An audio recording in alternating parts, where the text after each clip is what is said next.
My successful behaviors lead to my successes. So all I need to do is make sure I do them every single day. I spent over 6 months with no job just interviewing successful people, which was one of the best life experiences I've had. I mean, I had people who worked ridiculous hours. I talked to this one guy, his very first rental property, he wanted to flip. He borrowed $100,000 from his uncle and he lost all of it. And then he convinced somebody else to loan him more money so he could try again. Like most people would say, you're nuts. You clearly can't do this. But now he's got like over $10 million worth of real estate and he's crushing it.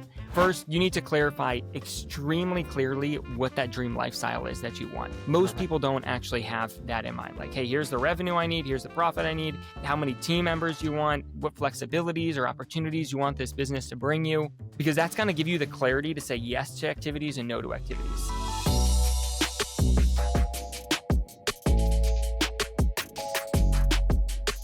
Hello and welcome back, everyone, to another episode of OpsTalk by Paired, where we talk everything entrepreneurship, teams, and operations. I'm your host, Martin, and today my guest is Jason VanDevere, the author of the best-selling book, Dream Driven, and the founder of the Go Crazy platform, with 40,000 people using his platform and over $1 million worth of planners sold. I'm sure we are going to learn a few lessons today. Jason, thanks so much for being on the show today. Yeah, thanks, Martin. I'm excited to be here. Absolutely. So I really wanted to start here, Jason. I was looking into your story and I saw that you were on a path to inherit your family's portfolio of 5 car dealerships, yet you chose a path of entrepreneurship. And I really wanted to know what led you to leave the opportunity and start something on your own. Well, so when I was working there, my dad had me working in each department at the dealership for maybe like a year, even a couple years, so I could learn the whole business. Car business has lots of different components, new car sales, used cars, service, parts, all these different departments. And when I was there, I was doing well. I was learning a lot, but I could just tell it didn't connect with a passion of mine. And I would say there was 2 things that made that really clear for me. So if you show up at one of the VanDevere car dealerships here in Akron, Ohio, you will know if my dad is at that store because you'll hear him. He's loud. He loves the car business and you can just see it when he's there. He's so excited. You can tell it's a passion of his. And seeing that growing up and when I was working there, I knew that's what I wanted. I wanted a business that lit a fire inside of me. That was an extension of myself. But after working there for a little while, I realized I didn't have that. I wasn't going to have it in the car business. And probably the second thing that made that even more clear for me is I bought a rental property when I was still working there. And that lit a fire inside of me. Like if I met somebody who also had rental properties and still in the same way now, if I meet somebody who has rental properties, I could talk to them for hours about their rental properties, how they find them, how they manage them, all the things rental properties. But with the car business, it wasn't that way. I could meet another car dealer's son who was on the same track to take over their family's dealerships. And man, I knew how to talk about the business because I grew up in it, but it definitely didn't connect with a passion of mine. Absolutely.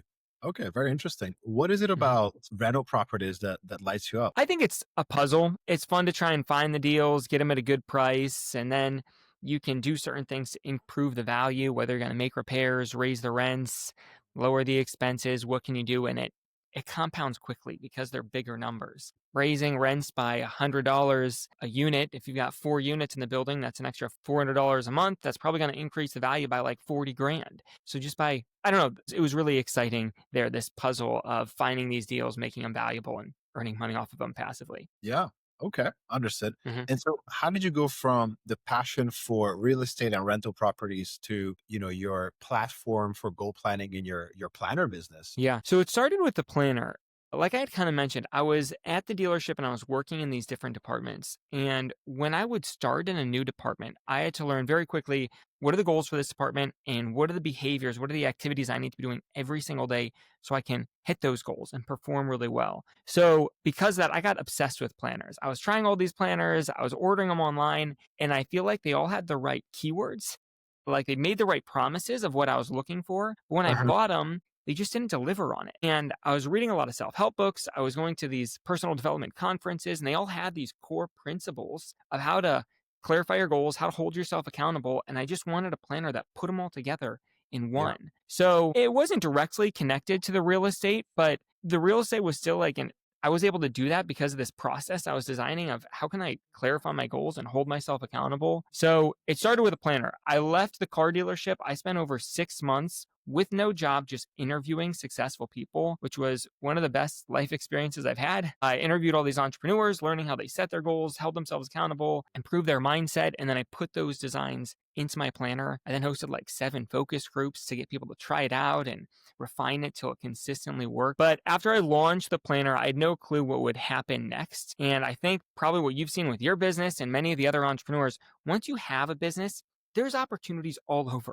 It's almost hard to navigate what opportunities you pursue versus not pursue. And so I launched this business and my customers were loving it and they started wanting to work with me more. So I started hosting these workshops and then that turned into courses and coaching, a podcast on my own, most recently a book, but it all started with that planner that I designed. Oh, absolutely love it. I have a few more questions. We will touch upon the planner, on Mhm. dream driven, or on goal crazy. But here's my question: as I'm a planner and journaling nerd. In fact, here's my one of the the small Yeah, yeah. size, maybe out Yeah, of the. yeah.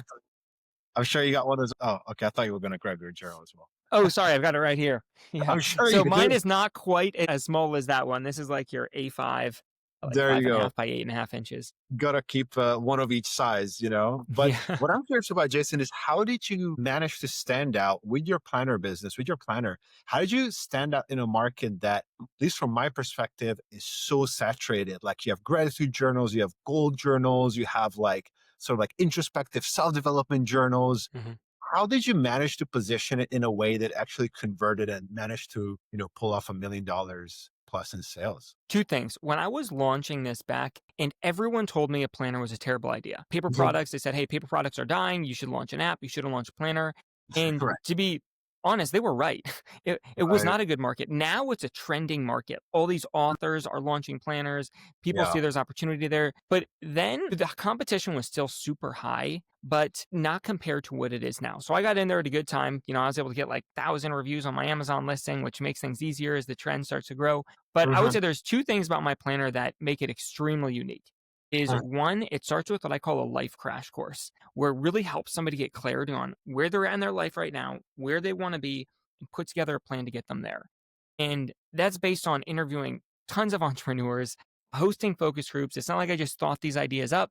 People way smarter than me help me refine this process down. So that works incredibly well. And then there is it's called my habit card. It's like a scorecard for yourself that you grade yourself against at the end of each day. And it's a really powerful accountability tool. If you're curious and you want, I can show you how that tool works because somebody can make one even without one of my fancy planners. So kind of the concept here is your successful behaviors lead to your successes, right? That's very logical. Or your unsuccessful behaviors will lead to your failures. So whenever you set a goal, you need to figure out what are the successful behaviors you need to do every single day to make sure you move towards that goal. So I make a list of 10 of these things and I put them on this card. These are the 10 successful behaviors I need to do every day to make sure I reach my goal. And then every night I will grade myself against this. I'm going to show you here, but I have a little note card with 10 of my successful behaviors or habits that are going to lead me to the successes. And then it correlates with these check marks on the side of my planner. So I can go through and go, number 1, did I do that? Check. Yes. 2, did I do that? No. 3, yes. Now, you don't need a fancy planner. You can just create a scorecard of yourself and grade yourself against it every night. But it's like if I did 7 to 10 of these habits, I did 70% day, right? And it's just a really easy way to hold myself accountable because I know if I do these 10 things every day, I'm going to reach my goals. My Yep. successful behaviors lead to my successes. So all I need to do is make sure I do them every single day. Wow, I really love that. It makes things so simple and streamlined. Where I think when you're an entrepreneur and you're probably a little bit of a creative, right? You like to juggle a few different things. It's so easy to get lost in the day to day. What should Mhm. I prioritize? What's actually going to move the needle, right? So I can see that being a huge, just something that makes things so much easier, right? It clarifies things. Yeah. So the planner, ideally, you make a scorecard once per month. You shouldn't be making it every day. Maybe you Mhm. even use the same one for 3 months or 12 months. You're Yeah. you're basically planning out what would your ideal day look like, and then see how close you can get to it every single day. Another thing I'm so curious about is what came first? Was it the planner or the Goal Crazy platform? So the planner is called Goal Crazy. So it started with just being the Goal Crazy planner, and then Uh-huh. as other things started to open up, I just kept using that same name. Yeah. So it went from the planner to being an online platform. Exactly. Yeah. Understood. And why go crazy specifically? Couldn't crazy be taken in a negative way? Like, isn't that, Oh, you know? absolutely. Yeah. So it's a great question. When I had interviewed all those entrepreneurs, I Uh-huh. feel like I kept finding this theme of crazy came up with again and again. It's like the more successful somebody was, the crazier they were. Like I would meet with these entrepreneurs and afterwards I'd be telling my friend or somebody about him and I'd be like, look, this guy's crazy. He did this, this, this, this. And it was somewhere in there I realized that's what I want to help people do is I want to help them figure out what do you actually want to do with your life and then do it.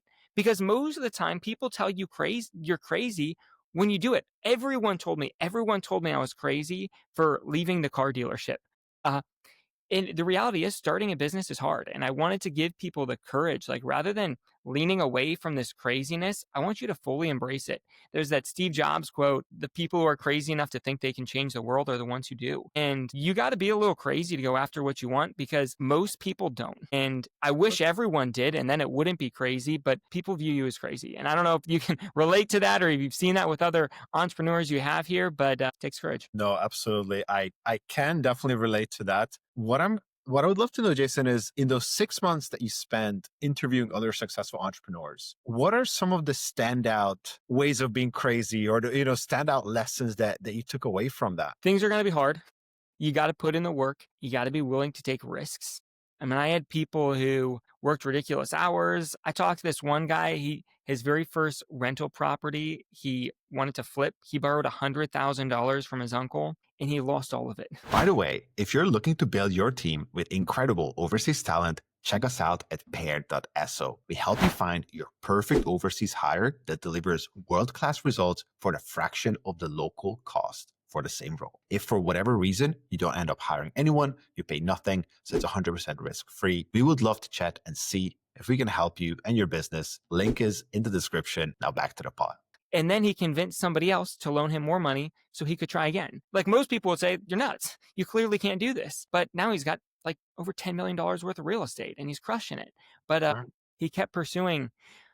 What are some other standout things? Lots of activities around their mindset, cold showers, ice plunges, affirmations, to name a few. But most time it was taking a big risk pursuing what they really wanted to do. Big risks, big rewards. And I'm curious, Jason, what does your personal, scorecard look like right now? What are those like daily non-negotiables that you're doing at the moment? Yeah. So one is get up on my first alarm, do a workout, do something to improve myself, read, listen. Every day I have decided for myself my number one goal for the day. So at night, I'll ask myself, did I do it? I also list down, I call them junk drawer activities. They're like little activities that I just have to get done.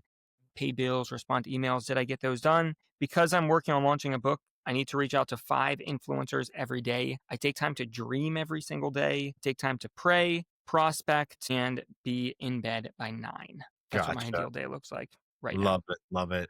Okay. So one thing, all of that sounds really good. One thing that really stood out to me is take time to dream. And I think that's a perfect segue into me asking about dream driven because I was very Mhm. curious about what's behind the title. And yeah, I would love to hear your relationship to that word and concept in general. Yeah. So, how I define dream driven in the book, it helps somebody figure out their perfect business idea and launch it this year. And I want to kind of explain the dream driven concept to do that. And then I'll come back to how that connects to dreaming every single day. Mhm. But when somebody wants to start a business, I have found that there are 2 methods they can take to try and find the perfect business idea. The most common one is what I call the easy money approach, where the aspiring entrepreneur looks for what business would be the easiest to start that will earn me the most amount of money, right? And they scour the market for these perfect products or widgets to sell. The Right. problem with pursuing this route is that since easy money is the foundation of this business idea, if either of those components, either the easy or the money component, disappear, they're just going to quit. And the reality is, starting a business is hard. You've probably seen it. I've interviewed hundreds of entrepreneurs by now. I've started businesses. It's just hard. If you don't have a big enough desire to overcome those challenges, you're just going to quit. If the easy part disappears, which is likely to happen at some point, you're going to quit.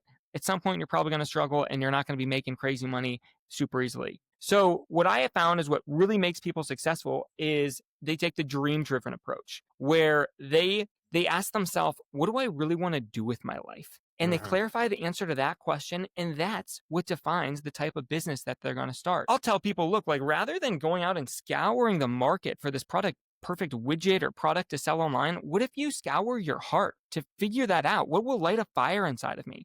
Because kind of like if you have a challenge that's this big that arises when you're starting a business, if your desire to start the business is always only this big, it's smaller, you're just going to quit, right? But if you have a challenge that arises, but your desire is significantly more, you're going to overcome it. So that's what you got to find. You got to find what's going to light the fire inside of you, because that's going to make all the challenges just part of the process, and you're going to work from it.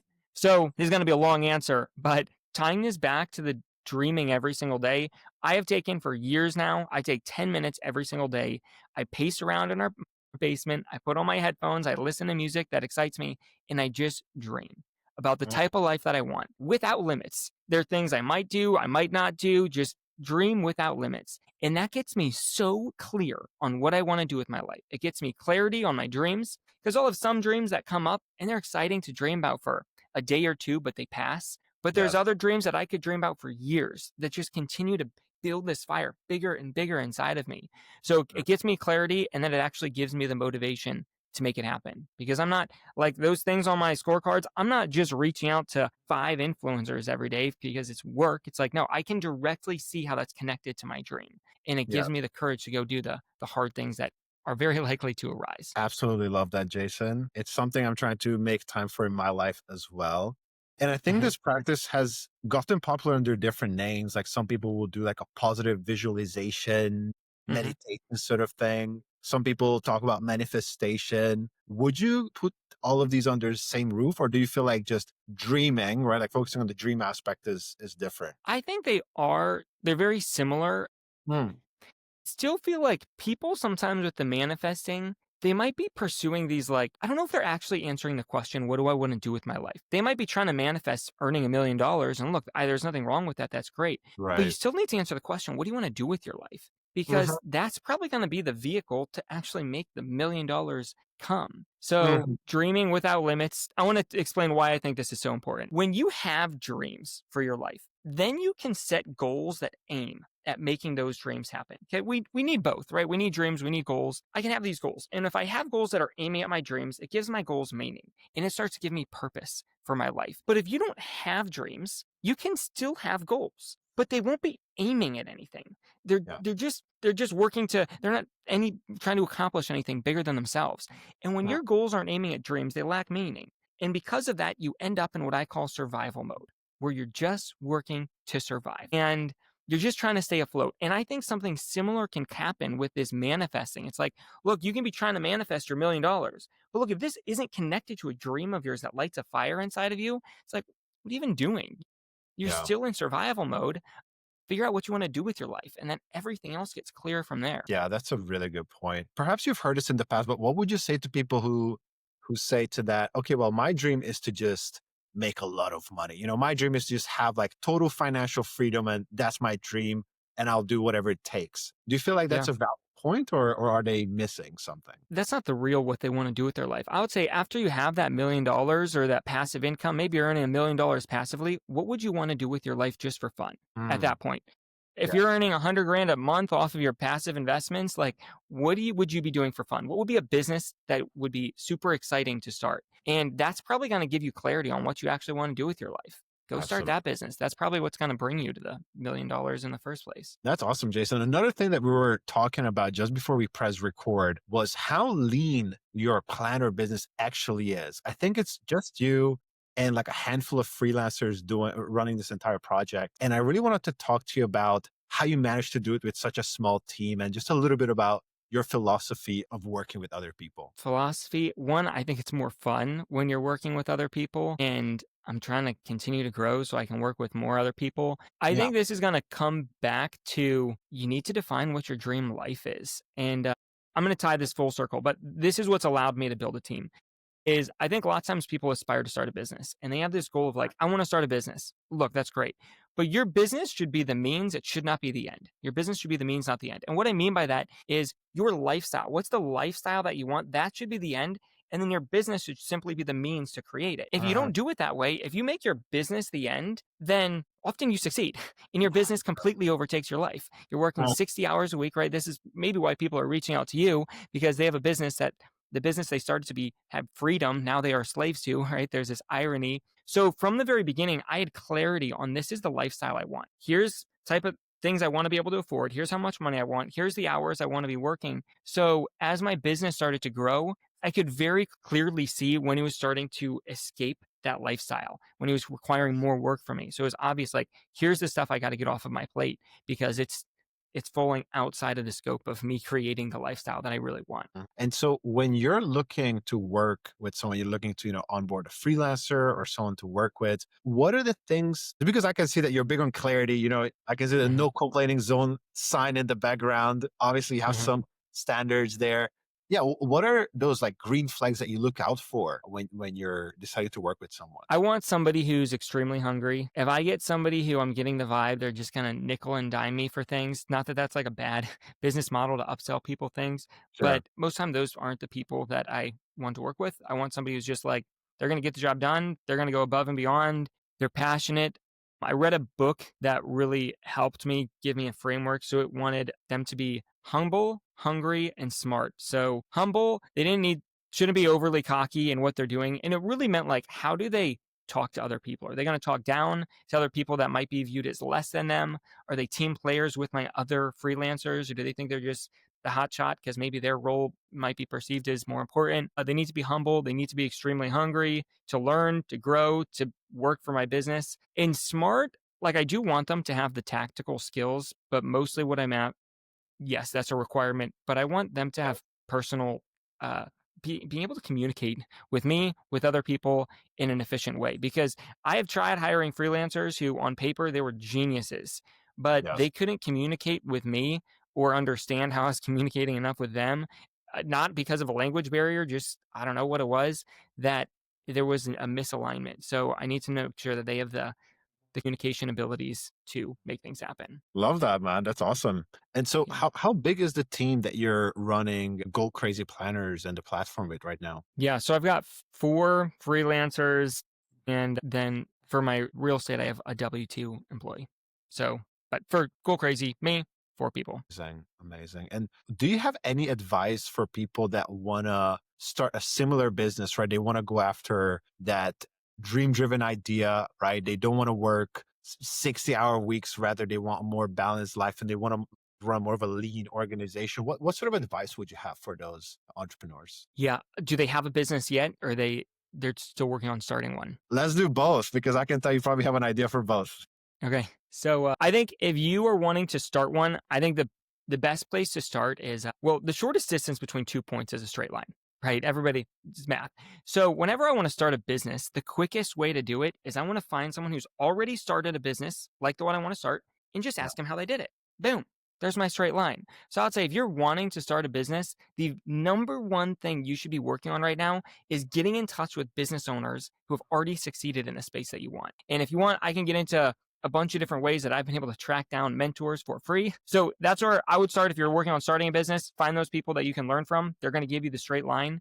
Now, if you already have a business and you're realizing your business is no longer falling within the dream lifestyle that you wanted, I think 2 things. First, you need to clarify extremely clearly what that dream lifestyle is that you want. Most people don't actually have that in mind. Like, hey, here's the revenue I need, here's the profit I need, how many team members you want, what flexibilities or opportunities you want this business to bring you, because that's going to give you the clarity to say yes to activities and no to activities. So I would start there. And then if it comes for a team, things get so much easier when you have at least like one key person to delegate things to and start investing into that relationship. It's a huge asset. Yeah, I think all of that advice is golden, Jason. I really appreciate it. Thank you so much for giving us your time today, for sharing your insights, and for sharing that advice. And yeah, for anyone wanting to check out your book or your planner and platform, we will leave a link in the description. And yeah, I hope that we get to chat again in the future. Thanks for having me, Martin. This has been fun.